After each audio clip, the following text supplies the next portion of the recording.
최만희는 88의 나이로 접어들었습니다. 평생을 몫으로 살아온 그의 손은 이제 석가래를 곧게 펴는 일보다는 무릎 관절을 어루만지는 일이 더 많아졌습니다. 그 거친 손바닥에는 수십 년간 쌓인 굳은 살과 함께 말로 닿을 수 없는 세월의 흔적들이 새겨져 있었습니다. 아침마다 일어날 때면 무릎에서 나는 뚝뚝 소리가 그의 하루를 알렸습니다.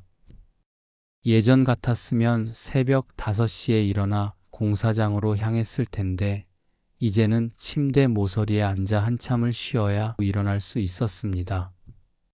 관절염이 심해져 의사는 수술을 권했습니다. 아버지 혼자 계시면 어떻게 해요? 수술하고 회복할 동안 우리 집에서 지내세요. 아들 준호가 말했습니다. 38살의 준호는 대기업 영업팀 대리로 일하고 있었습니다. 매일 정장을 차려입고 출근하는 아들의 모습을 볼 때마다 만희는 묘한 뿌듯함과 동시에 어딘가 모를 거리감을 느꼈습니다. 자신과는 전혀 다른 세상에서 살아가는 아들이었습니다. 집이 좁긴 하지만 깔끔하게 모시면 되죠. 며느리 한세연이 미소를 지으며 덧붙였습니다. 35의 세연은 정리수납 컨설턴트로 일하고 있었습니다. SNS에서 제법 유명한 인플루언서이기도 했습니다. 늘 말끔하게 차려입은 그녀의 모습은 만희에게는 어딘가 부담스러웠습니다. 마치 자신이 그 깔끔한 공간을 더럽힐까봐 조심스러웠습니다. 민폐 끼치지 않으마. 만희는 작게 대답했습니다. 그 한마디 속에는 오랜 세월 쌓인 체면과 자존심, 그리고 자식들에게 짐이 되고 싶지 않은 마음이 고스란히 담겨 있었습니다. 수술 후 회복 기간 동안 머물게 된 아들의 집은 만희가 살아온 세상과는 완전히 달랐습니다. 벽은 하얗고 바닥은 반짝거리며 모든 것이 제자리에 정확히 놓여 있었습니다. 현관에서부터 실내화 착용, 실내 냄새 금지라는 예쁜 글씨로 쓰인 안내문이 눈에 띄었습니다. 부엌으로 가보니 발효식품 반입 금지, 거실에는 개인 소지품 노출 금지라는 문구들이 곳곳에 붙어 있었습니다. 세연이 설명했습니다. 아버님, 제가 하는 일이 정리수납 컨설팅이다 보니 고객분들 촬영이 많아서요. 깔끔한 이미지가 생명이거든요. 이해해 주시겠죠? 만희는 고개를 끄덕였습니다. 하지만 마음 한편으로는 이해할 수 없었습니다. 집이라는 곳이 이렇게 박물관 같아도 되는 건지, 사람이 사는 곳에서 냄새를 금지한다는 것이 과연 옳은 일인지 의문이 들었습니다.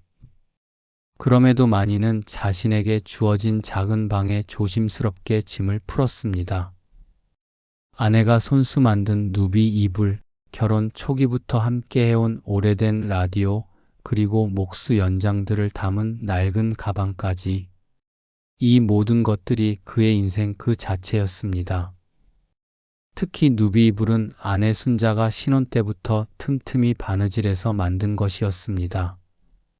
한 땀 한 땀 정성스럽게 누빈 그 이불 속에는 아내의 체온과 사랑이 고스란히 배어 있었습니다. 라디오 역시 마찬가지였습니다. 젊은 시절 첫 월급으로 산 그 라디오에서는 수십 년간 아침 뉴스와 저녁 음악 방송이 흘러나왔습니다.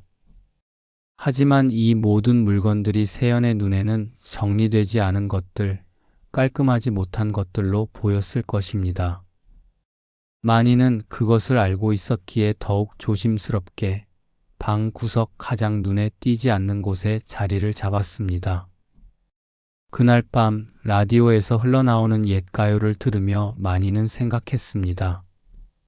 손으로 만든 것들, 손으로 다져온 세월들, 그리고 손으로 어루만져온 추억들, 이 모든 것들이 과연 이 깔끔한 집에서 살아남을 수 있을까요?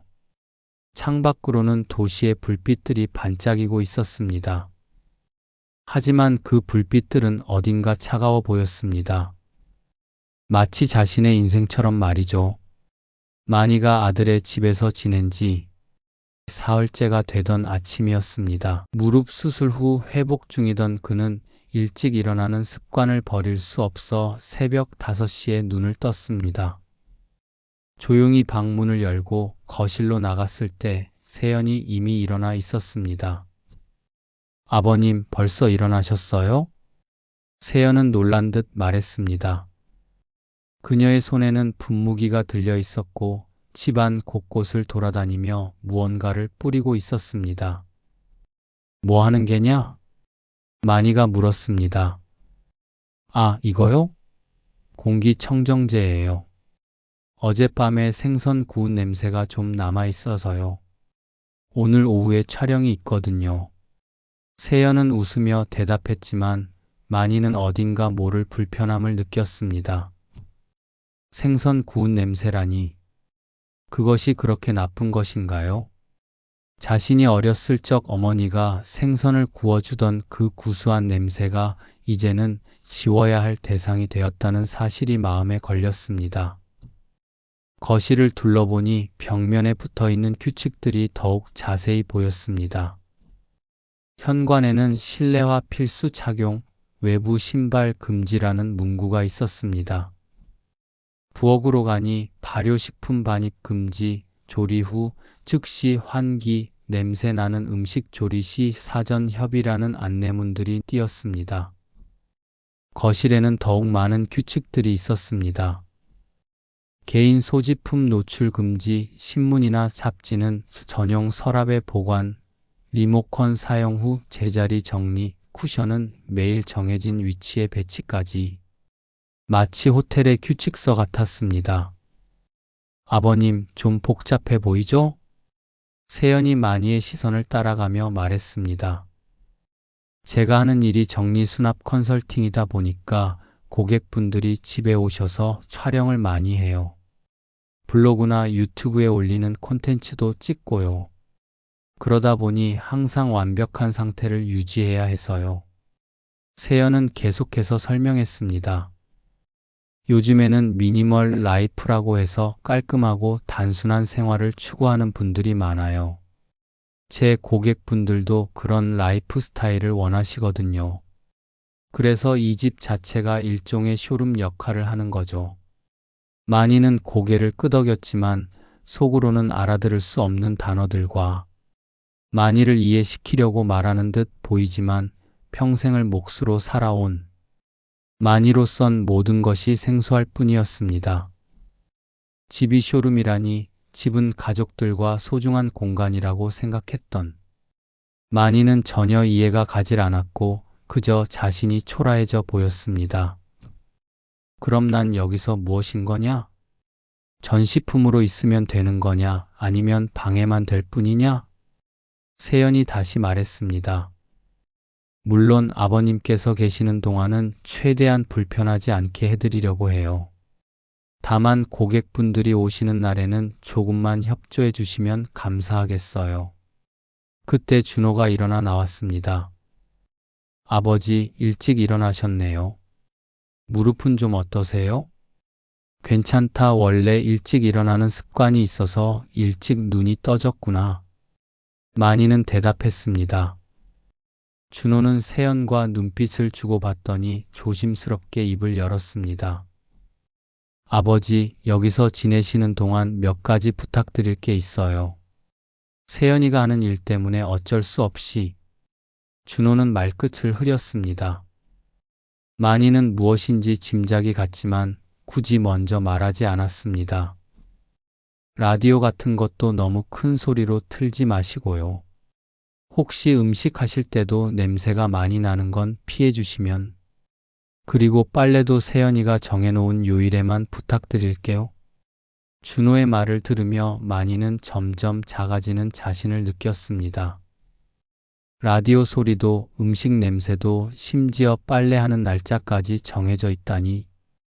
이것이 과연 가족이 함께 사는 집인 걸까? 하지만 마니는 아무 말 하지 않았습니다. 대신 고개만 끄덕였습니다. 그래, 무슨 말인지 알아들었다. 민폐 끼치지 않도록 조심하마. 그 말을 하고 나자 가슴이 답답했습니다.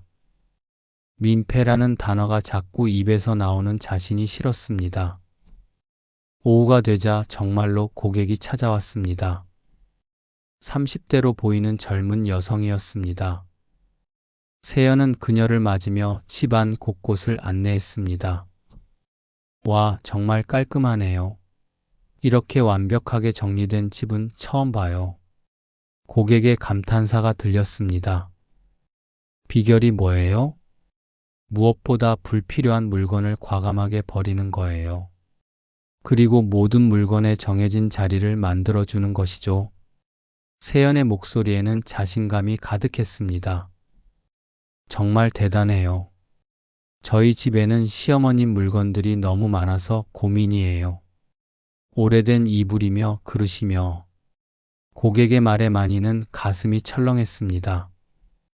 자신도 그런 시어머님 물건에 해당하는 것들을 가지고 있었으니까요. 아, 그런 건 정말 과감하게 정리하셔야 해요. 추억이 소중한 건 알지만 현재의 삶의 질을 위해서는 때로는 포기할 줄도 알아야 해요. 세연의 말이 계속 이어졌습니다. 특히 냄새나는 물건들은 절대 금물이에요. 집 전체의 분위기를 해치거든요. 마니는 자신의 방으로 돌아가 문을 닫았습니다. 그리고 구석에 놓인 누비이불과 라디오를 바라봤습니다. 이것들이 정말 버려야 할 물건들인가요? 냄새나는 방해물들인가요? 라디오를 켜자 조용한 클래식 음악이 흘러나왔습니다. 볼륨을 최대한 낮춰 거의 들리지 않을 정도로 맞췄습니다. 그렇게 해도 혹시 모를 일이니까요. 저녁 무렵 촬영이 끝나고 고객이 돌아간 후 세연이 마니의 방 문을 두드렸습니다. 아버님, 오늘 하루 고생 많으셨어요. 조용히 계셔서 정말 감사했어요. 세연은 밝게 웃었지만 마니에게는 그 웃음이 어딘가 공허하게 느껴졌습니다. 그날 밤 마니는 잠들기 전에 생각했습니다. 자신이 이 집에서 지켜야 할 규칙들, 그리고 그 규칙들 때문에 점점 작아지는 자신의 존재감에 대해서 말입니다. 창밖으로는 여전히 도시의 불빛들이 반짝이고 있었습니다. 하지만 그 불빛들 속에서 자신의 자리를 찾기는 점점 더 어려워지고 있었습니다. 수술 후 2주가 지나자 마니의 무릎은 제법 나아졌습니다. 아침에 일어날 때 예전처럼 심하게 아프지는 않았고 집안에서 걸어 다니는 것도 한결 수월해졌습니다. 그러자 자연스럽게 무언가를 해보고 싶다는 생각이 들었습니다. 특히 손주 지윤이를 생각하면 마음이 더욱 간절해졌습니다. 12살 지윤이는 학교에서 돌아오면 늘 피곤해 보였습니다. 학원의 과외에 바쁜 일정 속에서 제대로 된 집밥 한 끼 먹기도 어려워 보였습니다. 마니는 손주에게 따뜻한 된장찌개 한 그릇이라도 끓여주고 싶었습니다. 지윤이 좋아하는 된장찌개 한번 끓여볼까 하는데 마니가 세연에게 조심스럽게 말을 꺼냈습니다. 세연은 잠시 당황한 듯 했습니다. 아, 아버님. 그게...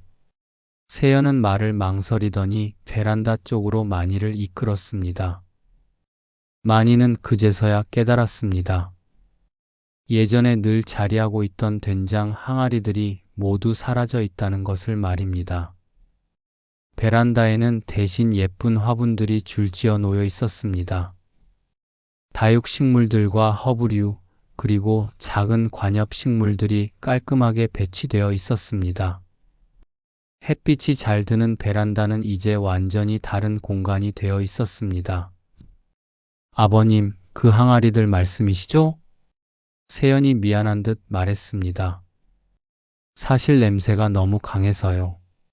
특히 여름에는 정말 심했어요. 베란다 창문을 열 수가 없을 정도였거든요. 그리고 보기에도 솔직히 말해서 좀 지저분해 보였어요. 마니는 할 말을 잃었습니다.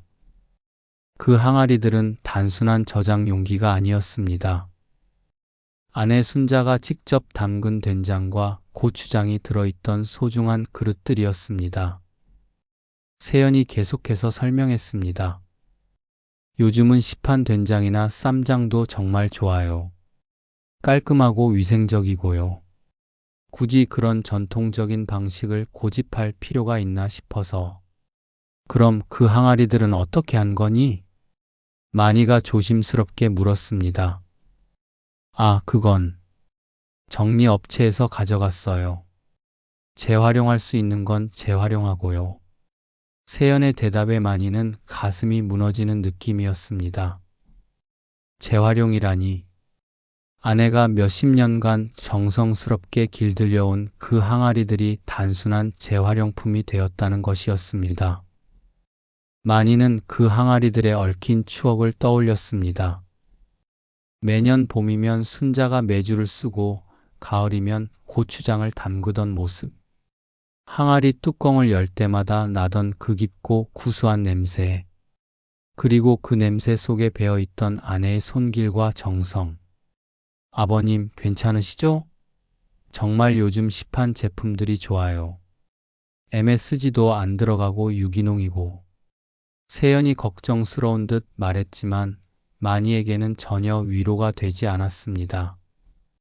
문제는 MSG나 유기농이 아니었습니다. 그것은 아내의 마지막 흔적 중 하나였던 것입니다.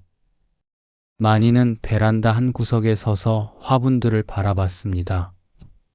분명 예쁘고 깔끔했습니다. 집으로 며느리의 고객들이 오면 좋아할 만한 모습이었습니다. 이런 집안 풍경을 사진을 찍어 인터넷에 올리면 며느리 직업 홍보 효과도 있다고 했습니다. 하지만 그 예쁜 화분들이 자리 잡고 있는 곳에서는 아내의 손냄새가 배어있던 된장 항아리들이 사라진 자리였습니다. 그래도 된장찌개는 끓일 수 있겠지? 마니가 다시 물었습니다. 세연은 잠시 망설이더니 고개를 끄덕였습니다. 물론이죠. 시판 된장으로도 충분히 맛있게 만들 수 있어요. 하지만 마니는 알고 있었습니다. 그것은 완전히 다른 맛일 거라는 것을. 아내가 만든 된장의 그 깊고 진한 맛, 오랜 시간 발효되면서 생긴 그 복합적인 풍미를 시판 된장으로는 절대 낼 수 없다는 것을 말입니다. 그날 저녁, 지윤이가 학원에서 돌아왔습니다. 아이는 늘 그랬듯이 피곤한 기색이 역연했습니다. 엄마, 할아버지 다녀왔습니다. 지윤이가 인사했습니다. 마니는 손주의 얼굴을 보며 마음이 아팠습니다. 12살 아이의 얼굴에 이미 피로가 쌓여 있다니. 지윤아, 할아버지가 된장찌개 끓여줄까? 마니가 물었습니다. 지윤이의 눈이 잠깐 밝아졌습니다. 정말요? 할아버지가 끓여주시는 된장찌개요? 그럼 할아버지 된장찌개 솜씨는 유명하단다. 마니는 웃으며 말했지만 가슴 한편으로는 씁쓸했습니다. 유명한 솜씨라고 했지만 정작 그 솜씨의 핵심이었던 아내의 된장은 이미 사라진 후였으니까요. 다음 날 아침 마니는 시장에 갔습니다. 시판 된장을 사러 말입니다. 마트에는 온갖 종류의 된장이 있었습니다. 유기농, 무첨가, 전통 방식 등등. 하지만 어떤 것을 골라도 아내의 된장을 대신할 수는 없을 것 같았습니다. 결국 가장 비싸 보이는 전통 된장 하나를 골랐습니다. 포장지에는 3년 숙성, 전통 온기 발효라는 문구가 적혀 있었습니다. 그래도 조금이나마 아내의 된장 맛에 가까워질 수 있을까 하는 희망을 품고 말입니다. 집으로 돌아와 된장찌개를 끓이기 시작했습니다. 두부를 썰고 파를 송송 썰고 멸치 육수를 우려내는 모든 과정이 예전과 같았습니다. 하지만 된장을 풀어넣는 순간 마니는 알았습니다. 이것은 완전히 다른 음식이 될 거라는 것을. 아내의 된장에서는 항상 깊고 진한 냄새가 났습니다. 그 냄새만으로도 온 집안이 따뜻해지는 느낌이었습니다. 하지만 시판 된장에서는 그런 풍성함이 느껴지지 않았습니다. 그래도 마니는 최선을 다해 된장찌개를 끓였습니다. 간을 맞추고 마지막에 대파를 넣어 마무리까지 했습니다. 외관상으로는 예전과 별반 다르지 않았습니다. 저녁 시간에 가족들이 모여 앉았습니다. 지훈이가 첫 숟가락을 떠먹었습니다. 할아버지, 맛있어요. 지훈이가 웃으며 말했지만 마니는 아이의 얼굴에서 미묘한 아쉬움을 읽을 수 있었습니다. 아마 지훈이도 할머니가 끓여주던 된장찌개 맛을 기억하고 있는 것 같았습니다. 마니는 자신도 한 숟가락을 떠먹어 봤습니다. 나쁘지는 않았습니다. 하지만 그것은 아내가 만들어주던 그 맛이 아니었습니다. 무언가 핵심적인 것이 빠져 있었습니다. 그날 밤 마니는 베란다에 서서 화분들을 바라봤습니다. 예쁘게 정리된 식물들 사이로 달빛이 비치고 있었습니다. 분명 아름다운 풍경이었습니다. 하지만 마니의 눈에는 그 자리에 있어야 할 항아리들의 모습이 자꾸만 겹쳐 보였습니다.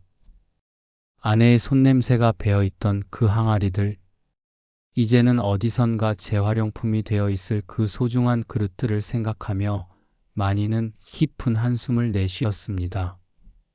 며칠이 지난 어느 날 아침, 마니는 평상시처럼 라디오를 들으며 차를 마시고 있었습니다. 볼륨을 최대한 낮춘 채로 말입니다. 그때 세연이 들어와서 무언가 흥분된 목소리로 말했습니다. 아버님, 제 블로그에 올린 글이 대박이 났어요. 조회수가 벌써 10,000명을 넘었다고요. 마니는 블로그가 무엇인지 정확히 알지는 못했지만 세연이 기뻐하는 모습을 보며 고개를 끄덕였습니다. 그런데 세연이 계속해서 설명하는 내용을 듣고 있자니 점점 이상한 기분이 들었습니다. 정리 전후 사진을 올렸는데요. 특히 냄새를 없애는 방법에 대한 글이 정말 인기가 좋아요. 댓글도 엄청 달렸어요. 세연은 태블릿을 들고 와서 마니에게 보여주었습니다. 화면에는 냄새를 없애니 집이 달라졌어요 라는 제목의 글이 올라와 있었습니다.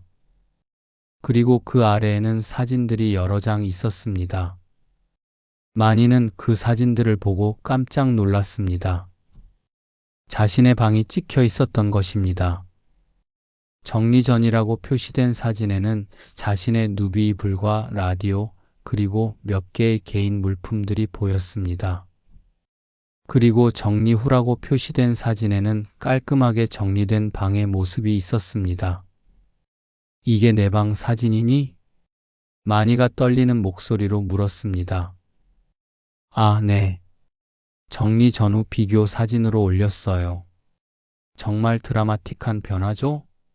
고객분들이 정말 좋아하세요. 세연은 여전히 들뜬 목소리로 말했습니다. 마니는 화면을 더 자세히 봤습니다. 자신의 누비 이불은 정리 전의 문제점이라는 빨간 동그라미 표시가 되어 있었습니다.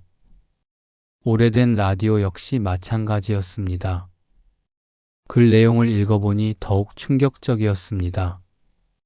시니어 분들이 사용하시는 오래된 물건들은 냄새의 주원인이 됩니다.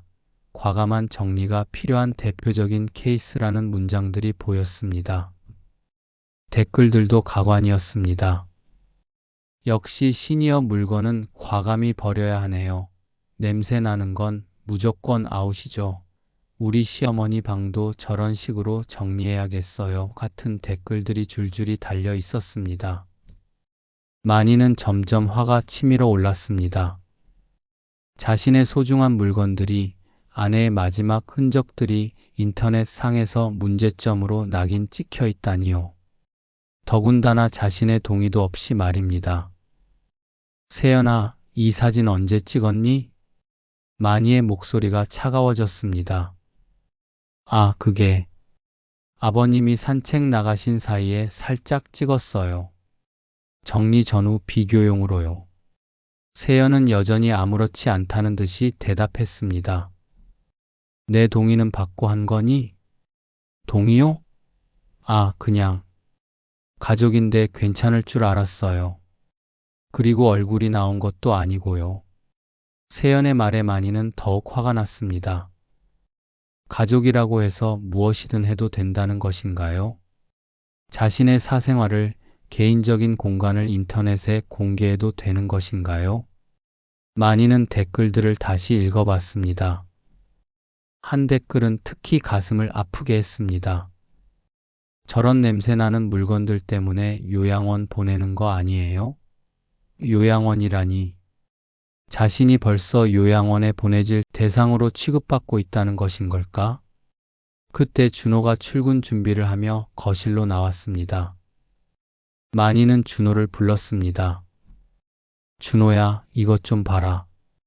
준호는 태블릿을 보더니 잠시 당황한 표정을 지었습니다. 도대체 이게 뭐 하는 거니? 아, 그게 세연이가 블로그에 올린 건데. 준호는 말을 망설였습니다. 마니는 준호의 표정에서 이미 이 일을 알고 있었다는 것을 눈치챘습니다. 너도 알고 있었느냐? 아버지, 그게... 준호가 머뭇거렸습니다. 사실 미리 얘기 드리려고 했는데 아버지가 싫어하실까봐. 마니는 허탈했습니다. 아들까지도 자신을 속이고 있었다는 사실이 더욱 마음을 아프게 했습니다. 준호야, 이건 옳지 않다. 마니가 차분하지만 단호하게 말했습니다.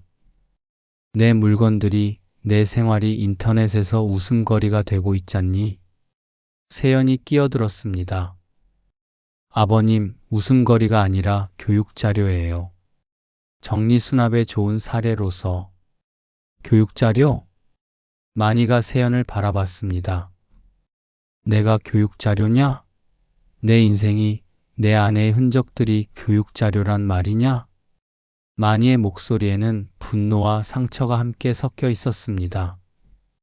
그게 아니라 세연이 변명하려 했지만 마니는 손을 들어 제지했습니다.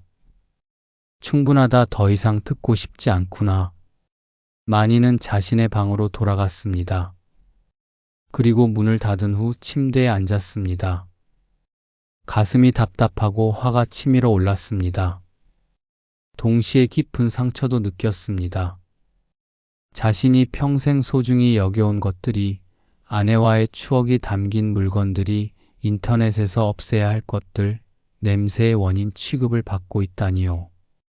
더군다나 수많은 사람들이 그 글을 보고 댓글을 달고 있다는 사실이 견딜 수 없었습니다. 마니는 누비 이불을 만져봤습니다. 아내가 한 땀 한 땀 바느질해서 만든 이 이불이 정말 문제점인가요? 라디오를 바라봤습니다. 수십 년간 함께해온 이 라디오가 정말 냄새의 원인인가요? 문득 아내 순자가 생각났습니다. 만약 순자가 살아있다면 이런 상황을 어떻게 받아들일까요? 아마 더욱 상처받을 거예요. 자신이 정성스럽게 만든 것들이 인터넷에서 이렇게 취급받는다는 것을 안다면 말입니다. 마니는 깊은 한숨을 내쉬었습니다.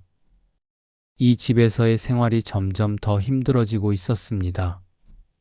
자신의 존재 자체가 정리되어야 할 대상, 냄새의 원인으로 취급받는 느낌이었습니다. 그때 밖에서 준호와 세연이 대화하는 소리가 들렸습니다. 여보, 좀 심한 것 같지 않아? 아버지 동의도 없이.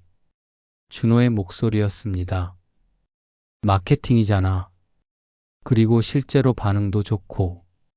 조회수가 이렇게 높게 나온 건 처음이야. 세연의 대답이었습니다. 그래도 가족인데. 가족이니까 이해해달라고 했잖아. 그리고 이런 건 요즘 다들 해. 일상을 콘텐츠로 만드는 거야. 마니는 그 대화를 들으며 더욱 절망감을 느꼈습니다. 자신의 일상이, 자신의 인생이 콘텐츠 이야기거리가 되었다니요. 그것도 자신의 의사와는 전혀 상관없이 말입니다. 그날 밤 마니는 잠들지 못했습니다. 인터넷 어디선가 수많은 사람들이 자신의 사생활에 대해 이야기하고 있다는 생각에 잠이 오지 않았습니다. 자신을 정리 대상으로 보는 시선들, 자신의 소중한 것들을 냄새의 원인으로 취급하는 댓글들이 계속 머릿속을 맴돌았습니다. 그날은 평범한 화요일이었습니다. 마니는 무릎이 많이 좋아져서 목발 없이도 조심스럽게 걸을 수 있게 되었습니다. 오후에 물리치료를 받고 집으로 돌아오는 길에 아들 준호를 만났습니다. 아버지, 물리치료는 어떠셨어요? 많이 좋아졌다. 이제 목발 없이도 걸을 수 있어. 마니는 뿌듯한 마음으로 대답했습니다. 하지만 준호의 표정이 어딘가 어색했습니다. 아버지, 집에 가서 얘기할 게 있어요. 집에 도착하자 세연이 거실 소파에 앉아 노트북을 하고 있었습니다. 평소보다 더 밝은 표정이었습니다. 아버님 오셨어요? 오늘 정말 좋은 소식이 있어요. 세연이 들뜬 목소리로 말했습니다. 제 블로그 조회수가 갑자기 확 올랐어요. 댓글도 엄청 많이 달렸고요. 마니는 무슨 말인지 이해하지 못했습니다. 준호가 조심스럽게 설명했습니다. 아버지, 세연이가 어제 블로그에 글을 하나 올렸거든요. 집 정리에 관한 내용인데. 세연이 노트북 화면을 마니 쪽으로 돌렸습니다. 화면에는 냄새를 없애니 집이 달라졌어요 라는 제목의 글이 보였습니다. 그 아래에는 사진들이 여러 장 있었습니다. 마니는 그 사진들을 보고 깜짝 놀랐습니다. 자신의 방이었습니다. 정확히는 자신의 방을 정리 전과 정리 후로 비교한 사진들이었습니다. 정리 전 사진에는 마니의 누비이불과 오래된 라디오가 선명하게 보였습니다. 그 옆에는 문제점이라고 빨간 글씨로 표시가 되어 있었습니다. 오래된 물건들로 인한 공간 낭비, 냄새의 원인, 전체적인 인테리어와 푸조와 같은 설명들이 적혀 있었습니다. 정리 후 사진은 완전히 달랐습니다. 누비이불과 라디오는 보이지 않고 대신 깔끔한 흰색 이불과 작은 화분 하나만 놓여 있었습니다.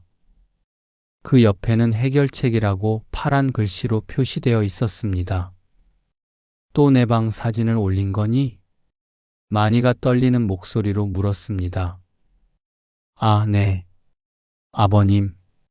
사실 어제 아버님이 물리치료 받으러 가신 사이에 촬영을 했어요. 고객들한테 보여드리려고요. 세연은 조금 당황하는 듯 했지만 곧 밝은 표정으로 계속 말했습니다. 반응이 정말 좋아요. 댓글을 보세요. 세연이 댓글창을 열어 보였습니다. 댓글들이 주르륵 달려 있었습니다. 와, 정말 대변신이네요. 역시 전문가는 다르군요. 저희 집 시어머님 방도 이렇게 좀 해주세요. 유유. 시니어 물건들은 정말 과감히 버려야 하는 것 같아요.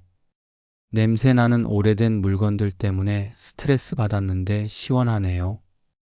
마니는 댓글들을 읽으며 점점 얼굴이 굳어갔습니다. 시니어 물건이라니, 냄새나는 오래된 물건이라니, 자신의 인생이 담긴 소중한 물건들이 이렇게 평가받고 있다는 사실이 믿어지지 않았습니다. 그런데 내 이불과 라디오는 어디 있니? 마니가 물었습니다. 세연과 준호는 서로 눈치를 보았습니다. 그게 촬영을 위해서 잠시 다른 곳에 옮겨놨어요. 준호가 대답했습니다. 다른 장소 어디? 지하 창고에. 하지만 곧 다시 가져다 드릴게요. 마니는 더 이상 참을 수 없었습니다. 다리가 아픈 것도 있고 지하 창고로 향했습니다. 준호와 세연이 뒤따라왔습니다. 창고 문을 열자 축축한 냄새가 났습니다. 한 구석에 자신의 누비이불과 라디오가 비닐봉지에 쌓인 채 바닥에 놓여 있었습니다. 마치 버릴 쓰레기처럼 말입니다. 마니는 비닐봉지를 뜯고 누비이불을 꺼냈습니다. 습기 때문인지 이불에서 곰팡이 냄새가 났습니다. 아내가 한 땀 한 땀 누빈 그 소중한 이불이 이런 곳에서 상하고 있었던 것입니다. 아버지, 준호가 조심스럽게 말했습니다. 마케팅이니까 이해해 주세요. 며칠만 참으면. 마케팅? 마니가 준호를 바라봤습니다. 내 인생을 마케팅인지 무엇이기인지 도구로 쓰겠다는 거니? 그게 아니라, 그게 아니면 뭐니? 사람을 정리 대상으로 올려놓고 보는 거 아니니? 마니의 목소리가 점점 커졌습니다. 평생 큰 소리 한 번 낸 적 없는 그였지만 이번만은 참을 수 없었습니다. 세연이 변명했습니다. 아버님, 정말 나쁜 의도는 아니었어요. 그냥 제 일을 위해서 남의 사생활을 함부로 찍어 인터넷에 올려도 되는 거니? 그것도 아주 지저분하고 냄새나는 물건 취급하면서 동의도 구하지 않고. 마니가 세연을 똑바로 바라보며 말했습니다. 그리고 이게 정리한 거니? 사람의 추억을 지하 창고에 처박아 놓은 게? 세연은 할 말을 잃었습니다. 댓글에서 칭찬을 받는 것에만 신이 나서 정작 중요한 것을 놓치고 있었던 것입니다. 마니는 곰팡이 냄새가 나는 이불을 품에 안았습니다. 그리고 라디오도 조심스럽게 들어올렸습니다. 이제 알겠구나. 내가 이 집에서 얼마나 환영받지 못하는 존재인지.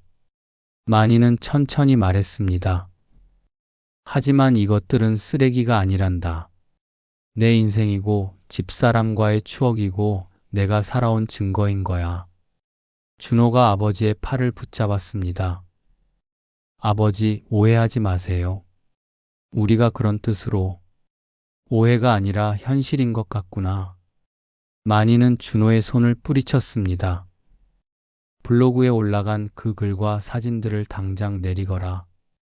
그리고 다시는 내 동의 없이 내 사진을 찍지 않았으면 한다. 세연이 당황하며 말했습니다. 하지만 이미 조회수도 많이 올랐고 광고 문의도 들어왔는데. 광고라니? 마니는 믿을 수 없다는 표정을 지었습니다. 내 불행을 광고로 팔겠다는 거야? 그 순간 마니는 결심했습니다. 더 이상 이렇게 당하고만 있을 수는 없다는 것을 말입니다. 체면을 지키고 참는 것도 한계가 있었습니다. 마니는 곰팡이 냄새나는 이불과 라디오를 들고 자신의 방으로 올라갔습니다. 그리고 방문을 닫았습니다. 오랜만에 자신만의 공간에서 혼자 있고 싶었습니다. 창밖으로는 저녁 노을이 지고 있었습니다. 하지만 마니의 마음은 어둠 속에 있었습니다. 이제 어떻게 해야 할까요? 이 상황을 어떻게 해결해야 할까요? 혼자서는 감당하기 어려울 것 같았습니다. 며칠간 방에만 머물던 마니는 더 이상 참을 수가 없었습니다. 무릎에 파스를 붙이고 집을 나섰습니다. 목적지는 전통시장이었습니다. 그곳만이 자신이 숨 쉴 수 있는 유일한 공간처럼 느껴졌습니다. 오랜만에 나선 시장 길은 여전했습니다. 좁은 골목 사이로 익숙한 냄새들이 코끝을 스쳤습니다. 생선 굽는 냄새, 떡볶이 냄새, 김치찌개 끓는 냄새까지. 며느리 세연이 그토록 싫어하던 생활의 냄새들이 마니에게는 위로가 되었습니다. 마니 형님. 생선가게 앞을 지나가는데 익숙한 목소리가 들렸습니다. 유성태였습니다. 70살의 성태는 이 시장에서 40년 넘게 생선가게를 운영해온 마니의 오랜 친구였습니다. 성태야, 오랜만이구나. 마니가 반갑게 인사했습니다. 형님, 그동안 어디 계셨어요? 한동안 안 보이시길래 혹시 어디 편찮으신 건 아닌가 걱정했는데. 성태의 걱정 어린 목소리에 마니는 가슴이 따뜻해졌습니다. 무릎 수술 때문에. 지금은 아들네 집에서 지내고 있어. 아, 수술하셨구나. 많이 아프셨죠? 그런데 얼굴이 좀 어두워 보이는데 괜찮으세요? 성태는 예리했습니다. 오랜 친구의 표정 변화를 놓치지 않았습니다. 뭐, 별일 없어. 만이는 대충 얼버무렸지만 성태는 쉽게 넘어가지 않았습니다. 형님, 제가 볼 때는 별일 있어 보이는데요? 아들네 집에서 뭔가 불편한 일이라도 있으신 건 아니에요? 만이는 한동안 망설였습니다. 가족 일을 남에게 말하는 것이 옳은 일일까요? 하지만 성태의 진심 어린 걱정을 보니 마음이 열렸습니다. 사실, 좀 힘들긴 해. 만이는 조심스럽게 입을 열었습니다. 된장 항아리 이야기부터 블로그 사진 이야기까지 그동안 속에 쌓였던 이야기들을 조금씩 털어놓았습니다. 성태는 말없이 들었습니다. 중간중간 아이고 그럴 수가 하며 안타까워했지만 섣불리 조언하지는 않았습니다. 그저 들어주었습니다. 형님, 그거 너무 심한 거 아닌가요? 아무리 며느리가 일하는 것 때문이라고 해도 어른 동의도 없이 사진 찍어서 인터넷에 올리고.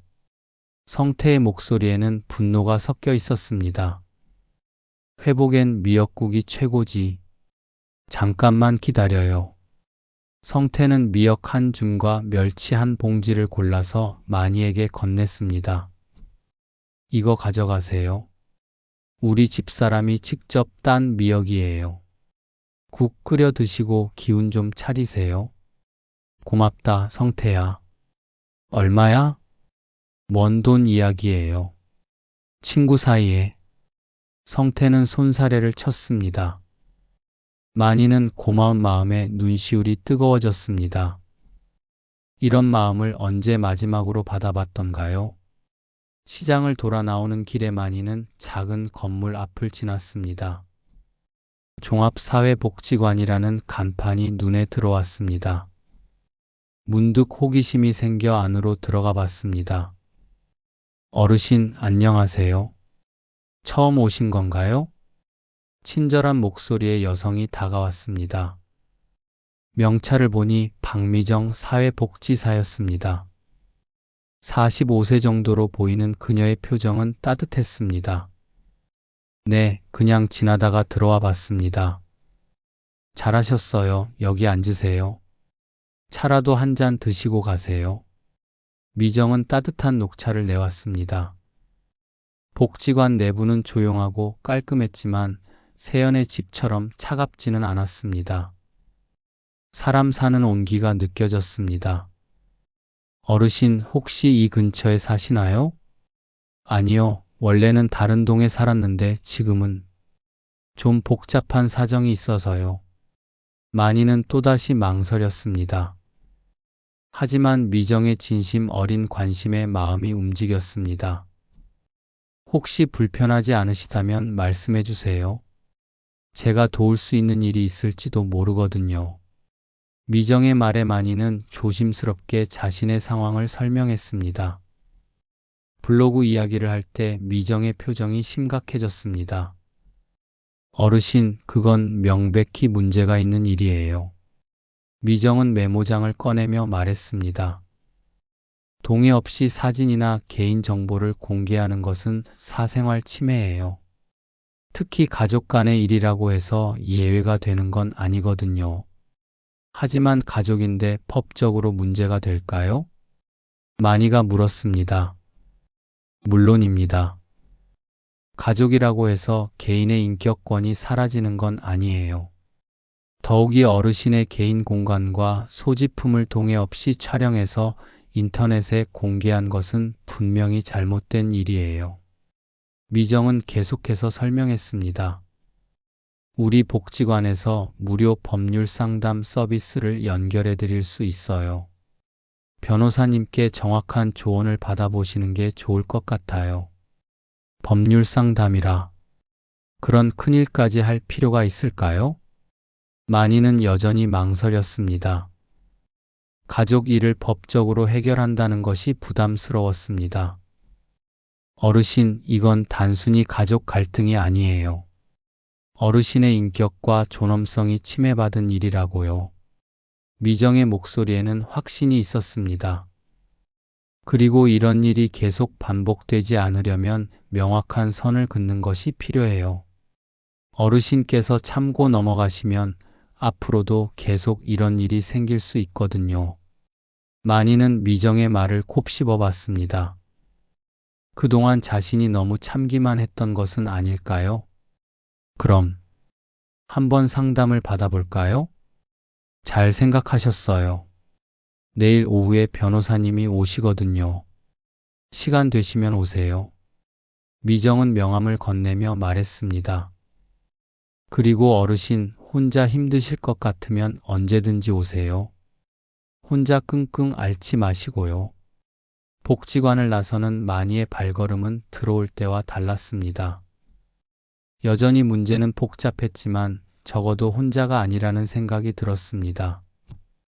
성태의 따뜻한 걱정, 미정의 진심 어린 조언이 마음을 든든하게 해주었습니다. 집으로 돌아가는 길, 만이는 성태가 준 미역과 멸치를 들여다봤습니다. 이 재료로 국을 끓이면 세연이 또 창문을 활짝 열겠지만 이번만은 다를 것 같았습니다. 더 이상 움츠러들지 않기로 했습니다. 저녁 무렵 아들네 집 현관문을 열며 만이는 작은 결심을 했습니다. 내일 복지관에 가서 변호사와 상담을 받아보겠다고. 그리고 이 상황을 제대로 정리해 보겠다고 말입니다. 변호사 상담을 받은 지 사흘이 지났습니다. 내용 증명이 발송되었다는 연락을 받은 만이는 조금 긴장되었지만 동시에 후련한 마음도 들었습니다. 더 이상 혼자 참고 있지 않아도 된다는 생각이 그를 편안하게 해주었습니다. 그날 저녁 만이는 성태가 준 미역으로 국을 끓이기로 했습니다. 오랜만에 제대로 된 음식을 만들어 보고 싶었습니다. 작은 냄비에 물을 붓고 미역을 우려내기 시작했습니다. 미역국 특유의 구수한 냄새가 부엌을 가득 채웠습니다.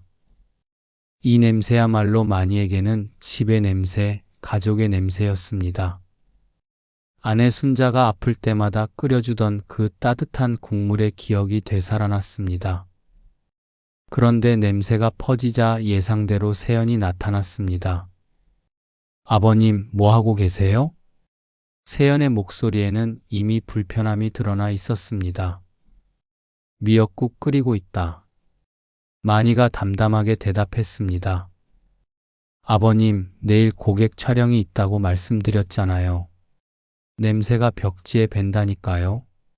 세연은 곧바로 창문을 활짝 열었습니다. 찬바람이 부엌으로 들어왔습니다. 그리고 환풍기도 틀어야겠네요. 세연이 환풍기를 최대 강도로 돌렸습니다. 시끄러운 소리와 함께 부엌 안의 공기가 급격히 빨려나갔습니다. 만이는 숟가락으로 국을 젓고 있었지만 마음은 복잡했습니다. 이 집에서 음식 하나 제대로 끓일 수 없다는 현실이 답답했습니다. 그때 준호가 들어왔습니다. 무슨 일이야? 오빠, 아버님이 미역국 끓이고 계시는데 냄새가 너무 강해요. 내일 촬영 있다고 말씀드렸는데. 세연이 불만 섞인 목소리로 말했습니다. 준호는 아버지와 아내 사이에서 눈치를 봤습니다. 아버지, 내일까지만 참고 촬영 끝나고 나서 끓이시면 안 될까요? 내일만? 만이가 준호를 바라봤습니다. 그럼 모레는? 글피는? 언제까지 참아야 하나? 준호는 할 말을 잃었습니다. 아버님, 이해해 주세요. 제 일이 걸린 문제예요. 세연이 다시 말했습니다. 고객분들이 오셔서 냄새나면 어떻게 해요? 깔끔한 이미지가 다 망가진다고요. 만이는 더 이상 참을 수 없었습니다. 숟가락을 내려놓고 세연을 똑바로 바라봤습니다. 이것이 냄새인 거니? 아니, 삶의 온기라는 거란다. 네. 세연이 당황했습니다. 이 미역국 냄새가 그렇게 지저분한 냄새냐? 사람 사는 집에서 음식 끓이는 게 그렇게 이상한 일이야? 마니의 목소리는 낮았지만 단단했습니다. 아버님, 그게 아니라. 그럼 뭐니? 마니가 세연을 보며 계속 말했습니다. 내 방 냄새까지 없애야 손님들이 올 수 있는 거냐? 사람이 사는 곳인데 사람 냄새를 없애야 하는 집이 정상인 게냐? 세연은 말문이 막혔습니다. 그동안 당연하게 생각했던 일들이 갑자기 이상하게 느껴졌습니다. 내가 여기서 숨도 제대로 쉴 수 없다면 그게 과연 집이라고 할 수 있을까 싶구나. 마니는 천천히 말했습니다. 집이라는 곳은 사람이 사는 곳이며 사람이 사는 곳에는 사람의 냄새가 나는 게 당연한 거지. 음식 냄새, 생활 냄새, 그런 것들이 집을 집답게 만드는 거 아니겠니? 준호가 조심스럽게 입을 열었습니다. 아버지, 세연이가 하는 일 때문에. 일 때문에? 마니가 준호를 바라봤습니다. 일이 사람보다 중요하다는 거냐? 돈이 가족보다 소중해? 그런 게 아니라. 그럼 도대체 나는 이 집에서 어떤 존재인 거냐? 손님 아니면 가족은 맞는 거냐? 마니의 질문에 준호는 대답하지 못했습니다. 만약 내가 손님이라면 손님에게도 기본적인 예의는 지켜야지. 동의도 없이 사진 찍어서 인터넷에 올리고 물건 함부로 버리고. 세연의 얼굴이 창백해졌습니다. 며칠 전 받은 내용 증명 이야기인 것을 알 수 있었습니다. 아버님, 그 일은 이미 법적 절차가 시작했단다. 마니가 차분히 말했습니다. 변호사님과 상담도 받았고 내용 증명도 발송했어. 준호와 세연이 놀란 표정을 지었습니다. 아버지, 그렇게까지 하실 필요가 있으니 시작한 거 아니겠냐? 마니가 단호하게 대답했습니다. 나도 이 나이에 법적 대응을 하게 될 줄은 몰랐다. 하지만 더 이상 참고 넘어갈 수는 없더구나. 세연이 떨리는 목소리로 말했습니다. 아버님, 저는 정말 나쁜 의도가 나쁘지 않다고 해서 잘못이 없어지는 건 아니지 않겠니? 마니는 다시 미역국으로 시선을 돌렸습니다. 이 미역국은 친구가 걱정해서 준 재료로 만든 거야. 내 건강을 위해서, 내 마음을 위해서 끓인 것이니 참견 말거라. 마니는 국자로 국물을 한 숟가락 떠서 맛을 봤습니다. 맛있구만. 이제야 사람이 사는 맛이 나는 것 같구나. 그리고 작은 그릇에 미역국을 담았습니다. 내 방에서 먹을 테니 냄새가 싫다면 문을 닫고 있으마. 걱정 말거라. 마니는 미역국을 들고 자신의 방으로 향했습니다. 하지만 기억하거라. 이 냄새는 냄새가 아니라 삶의 온기인 거야. 그리고 그 온기를 잃어버린 집은 더 이상 집이 아니란다. 방문을 닫기 전에 마니는 마지막으로 말했습니다. 내가 원하는 건 많지 않다. 그냥 사람으로서 존중받고 싶을 뿐이야. 그것도 안 된다면.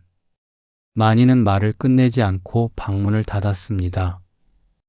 방 안에서 마니는 조용히 미역국을 마셨습니다. 따뜻한 국물이 목을 타고 내려가며 몸을 데웠습니다. 이 작은 따뜻함마저 빼앗기고 싶지 않았습니다. 창밖으로는 저녁 노을이 지고 있었습니다. 오늘은 처음으로 자신의 목소리를 제대로 낸 날이었습니다. 더 이상 움츠러들지 않기로 한 첫 번째 실천이었습니다. 그리고 이것은 시작에 불과했습니다. 일주일 후 마니는 이태원 변호사로부터 연락을 받았습니다. 어르신, 법원 조정 신청이 접수되었습니다. 다음 주 화요일 오후 2시에 첫 조정 기일이 잡혔어요. 그럼 정말로 법원에 가야 하는 건가요? 마니의 목소리에는 여전히 떨림이 있었습니다. 네, 하지만 걱정하지 마세요. 조정은 재판과 다릅니다. 조정위원님이 양쪽 이야기를 들어보고 합리적인 해결책을 찾아주시는 거예요. 그날이 왔습니다. 만희는 평생 가보지 못했던 법원 건물 앞에 서 있었습니다. 웅장한 건물을 올려다보니 가슴이 두근거렸습니다. 이태원 변호사가 옆에 있어서 다행이었습니다. 어르신, 긴장하지 마세요. 저희가 준비한 자료들이 충분하니까요. 조종실 앞에서 만희는 준호와 세연을 만났습니다. 둘의 얼굴에는 어색함과 긴장이 역력했습니다. 특히 세연은 평소보다 훨씬 조용했습니다. 아버지. 준호가 조심스럽게 인사했지만 만희는 짧게 고개만 끄덕였습니다. 지금은 가족이 아닌 조정 당사자들이었습니다. 조종실 안은 생각보다 아담했습니다. 큰 테이블을 가운데 두고 양쪽에 의자가 놓여 있었습니다. 조종위원은 60대 초반으로 보이는 온화한 인상의 여성이었습니다.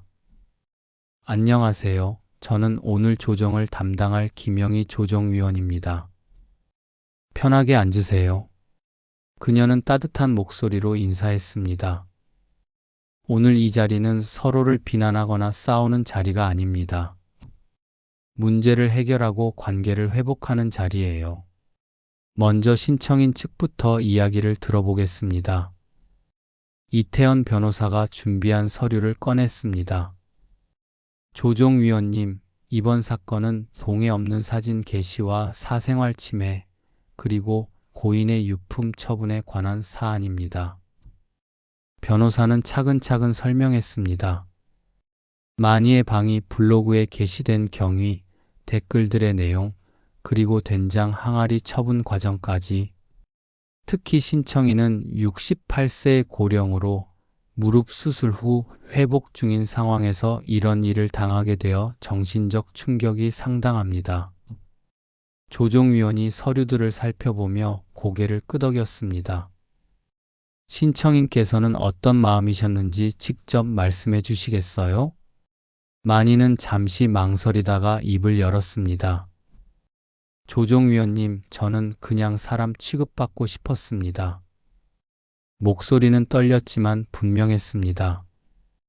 제가 가진 물건들, 아내가 남긴 추억들이 지저분하다고 냄새난다고 해서 함부로 버려도 되는 건지, 그리고 제 동의도 없이 제 사생활을 인터넷에 올려서 사람들이 비웃도록 해도 되는 건지. 만희의 말에 조종위원의 표정이 진지해졌습니다. 어르신, 많이 상처받으셨겠네요. 이번에는 상대방 이야기를 들을 차례였습니다. 세연의 변호사가 입을 열었습니다. 저희 의뢰인은 정리수납 컨설턴트로 일하고 있습니다. 당시 상황은 고객들을 위한 콘텐츠 제작 과정에서 일어난 일이었고 악의적 의도는 전혀 없었습니다. 하지만 조종위원은 단호했습니다. 의도가 나쁘지 않았다고 해서 잘못이 없어지는 건 아니죠. 더욱이 가족 관계라고 해서 개인의 인격권이 무시될 수는 없습니다. 세연이 처음으로 입을 열었습니다. 조종위원님, 저도 먹고 살기 위해서 한 일이었어요. 정말 시아버님을 힘들게 하려던 건 아니었는데, 그렇다고 하더라도 동의 없이 개인 공간을 촬영하고 인터넷에 공개한 것은 명백한 잘못입니다. 조종위원의 목소리에는 단호함이 있었습니다. 특히 어르신 방과 유품은 더욱 신중하게 다뤄져야 할 영역이에요. 어르신께서는 이 집의 가족이시지 정리 대상이 아니거든요. 준호가 아버지를 바라보며 말했습니다. 아버지, 저희가 잘못했습니다. 하지만 이렇게까지. 만희가 아들을 바라봤습니다. 그럼 언제까지 참고 있어야 했니? 내가 죽을 때까지? 준호는 할 말을 잃었습니다. 조종위원이 양쪽을 바라보며 말했습니다. 가족이라고 해서 모든 게 용서되는 건 아닙니다. 오히려 가족이기 때문에 더욱 서로를 존중해야 하는 거예요. 그렇다면 해결 방안을 논의해 볼까요? 이태원 변호사가 준비한 요구사항을 제시했습니다. 첫째, 블로그에 게시된 모든 글과 사진의 전면 삭제. 둘째, 공개적인 사과문을 7일간 게시. 셋째, 향후 개인 공간 촬영 금지. 넷째, 유품은 본인 동의 없이 처분 금지. 세연의 변호사가 반박했습니다. 사과문 공개는 너무 과도한 요구 아닌가요? 이미 블로그 조회수도 많이 올랐고, 조회수가 많이 올랐다는 것은 더 많은 사람들이 어르신의 사생활을 본다는 뜻이에요. 그만큼 피해도 크다는 거죠. 조정위원이 명확히 판단했습니다. 세연이 고개를 숙였습니다. 알겠습니다. 사과하겠습니다. 그리고 앞으로는 어떻게 하실 건가요? 조정위원이 물었습니다. 준호가 입을 열었습니다. 여보, 우리 선을 넘었어. 여기서 멈추자. 준호의 말에 세연도 고개를 끄덕였습니다. 좋습니다. 그럼 합의서를 작성하겠습니다. 조정위원이 정리하기 시작했습니다. 게시물 전면 삭제는 오늘 중으로, 사과문은 내일부터 7일간 게시, 개인 공간 촬영은 앞으로 금지, 유품은 본인 동의 없이 처분 금지. 이렇게 하면 되겠죠? 양쪽 모두 고개를 끄덕였습니다.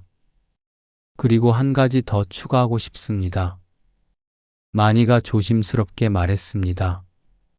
집에서는 서로의 생활을 존중해 주었으면 합니다. 음식 냄새, 라디오 소리, 그런 것들도 사람이 사는 자연스러운 모습이니까요. 조정위원이 미소를 지었습니다. 당연한 요구입니다. 집은 무엇보다 가족 모두가 편안해야 할 공간이니까요. 합의서 작성이 마무리되었습니다. 서명을 하며 세연이 조용히 마니에게 말했습니다. 아버님, 정말 죄송했습니다. 제가 너무 제 일만 생각했네요. 마니는 고개를 끄덕였습니다. 이제부터는 서로 존중하며 지내자꾸나. 준호도 아버지의 손을 잡았습니다. 아버지, 앞으로는 이런 일 없을 거예요. 약속드릴게요. 합의서의 마지막 서명이 끝났습니다. 마니는 오랜만에 후련한 기분을 느꼈습니다. 정의가 실현된다는 것이 이런 기분인가 싶었습니다. 조종실을 나서며 조종위원이 마니에게 말했습니다. 어르신, 용기 있는 결정이셨습니다. 이제 진짜 가족이 될 수 있을 거예요. 마니는 고개를 끄덕였습니다. 밖으로 나오니 법원 앞 계단에서 따뜻한 햇살이 내리쬐고 있었습니다. 이태원 변호사가 마니에게 말했습니다. 어르신, 정말 수고 많으셨습니다. 앞으로는 편안하게 지내실 수 있을 거예요. 마니는 변호사와 악수를 나누며 감사 인사를 했습니다. 이제 새로운 시작이었습니다. 더 이상 참지 않아도 되는, 당당하게 살 수 있는 새로운 시작 말입니다. 몇 주가 흘렀습니다. 마니의 일상은 완전히 달라져 있었습니다. 매일 아침 경로당에 나가서 이웃들의 고장난 물건들을 고치고, 오후에는 복지관에서 봉사활동을 했습니다. 바쁘지만 충실한 하루하루였습니다. 그런 어느 일요일 저녁, 준호가 장을 보고 집으로 돌아왔습니다. 아버지, 오늘은 제가 저녁을 해드릴게요. 준호의 손에는 큰 봉투가 들려 있었습니다. 된장, 두부, 애호박, 파까지. 된장찌개를 끓일 재료들이었습니다. 너가 요리를 할 줄 아니? 마니가 놀라며 물었습니다. 아버지가 좋아하시는 된장찌개 정도는 끓일 수 있어요. 세연이한테 배웠거든요. 그때 세연이 조심스럽게 방에서 나왔습니다. 손에는 작은 항아리 하나가 들려 있었습니다. 아버님, 이거 시골 큰이모 댁에서 가져왔어요. 3년 묵은 된장이라고 하시네요. 발효가 잘 된 거라고요. 세연은 항아리를 마니 앞에 조심스럽게 놓았습니다. 그리고 아버님께 드리고 싶은 말씀이 있어요. 세연은 고개를 숙였습니다. 아버님, 정말 죄송했어요. 제가 너무 제 일만 생각하다 보니 사람이 먼저라는 걸 놓쳤네요. 마니는 세연의 진심 어린 사과를 받으며 고개를 끄덕였습니다. 다 지난 일이야. 이제부터 잘하면 되지. 앞으로는 촬영도 밖에서 할 거예요. 집은 가족이 편안히 쉴 수 있는 공간으로 둘게요. 세연의 말에 마니는 안도의 미소를 지었습니다. 부엌에서 준호가 된장찌개를 끓이기 시작했습니다. 서툰 솜씨였지만 정성만큼은 가득했습니다. 된장 냄새가 집안에 퍼지기 시작했는데 이번에는 아무도 창문을 열지 않았습니다. 아버지, 맛 좀 봐주세요. 준호가 국물을 떠서 마니에게 건넸습니다. 짠맛이 조금 부족했지만 구수한 맛이 났습니다. 맛있다. 옛날 할머니가 끓여주던 된장찌개 맛이 나네. 마니의 칭찬에 준호가 기뻐했습니다. 저녁 식탁에는 오랜만에 가족 모두가 둘러앉았습니다. 된장찌개가 보글보글 끓고 있었고 방 한 구석에서는 마니의 오래된 라디오에서 옛 트로트가 흘러나왔습니다. 할아버지. 그때 손주 지윤이가 방에서 뛰어나왔습니다. 할아버지, 라디오 수리하는 법 저도 가르쳐 주세요. 친구들한테 자랑하고 싶어요. 그럼 내일부터 제자로 받아주마. 마니는 얼굴에 큰 주름을 접으며 웃었습니다. 대신 숙제가 하나 있다. 이 집의 온도를 잘 지키는 것이야. 집의 온도요? 지윤이가 고개를 갸우뚱했습니다. 집의 온도라는 건 냉난방기로 맞추는 게 아니야. 가족들이 서로를 생각하는 마음, 서로를 존중하는 마음, 그런 것들이 집을 따뜻하게 만드는 거란다. 마니는 지윤이에게 천천히 설명했습니다. 할아버지가 된장찌개 냄새를 좋아하시면 우리도 그 냄새를 반겨야 하는 거예요? 지윤이가 물었습니다. 그렇지. 그 냄새 속에는 할아버지의 추억과 사랑이 들어있거든. 그런 걸 소중히 여기는 게 진짜 가족이야. 세연이 지윤이를 보며 말했습니다. 엄마도 이제야 깨달았어. 깔끔한 집보다 따뜻한 집이 더 중요하다는 걸. 준호도 아버지를 바라보며 말했습니다. 아버지, 앞으로는 이 집에서 마음 편히 지내세요. 아버지의 집이니까요. 마니는 가슴이 뭉클했습니다. 이제야 진짜 집에 온 것 같았습니다. 창밖으로 시장의 불빛들이 반짝이고 있었습니다. 그 불빛들 사이사이에는 마니를 기다리는 사람들이 있었습니다. 경로당의 어르신들, 복지관의 미정 선생님, 생선가게의 성택까지. 아참, 아버지. 준호가 갑자기 생각난 듯 말했습니다. 베란다에 항아리 놓을 자리도 다시 만들어 뒀어요. 올봄에 된장 담그시려면 미리 준비해야 하잖아요. 마니는 베란다로 나가봤습니다. 정말로 한쪽 구석에는 항아리를 놓을 수 있는 자리가 마련되어 있었습니다. 깔끔하게 줄지어 선 화분들 사이에 자연스럽게 자리 잡고 있었습니다. 이제 됐구나. 마니는 혼잣말로 중얼거렸습니다. 아내 순자가 살아있다면 뭐라고 했을까요? 아마 그래, 이제야 집답내라고 했을 것입니다. 그날 밤 온 가족이 거실에 모여 앉아 텔레비전을 보았습니다. 특별한 프로그램은 아니었지만 함께 있다는 것만으로도 의미가 있었습니다. 라디오에서는 여전히 옛 노래가 흘러나오고 있었습니다. 지윤이는 할아버지 무릎에 기대어 잠들어 있었고 준호와 세연은 소파에서 조용히 대화를 나누고 있었습니다. 마니는 창밖을 바라보며 생각했습니다. 이제 정말로 집을 찾았구나.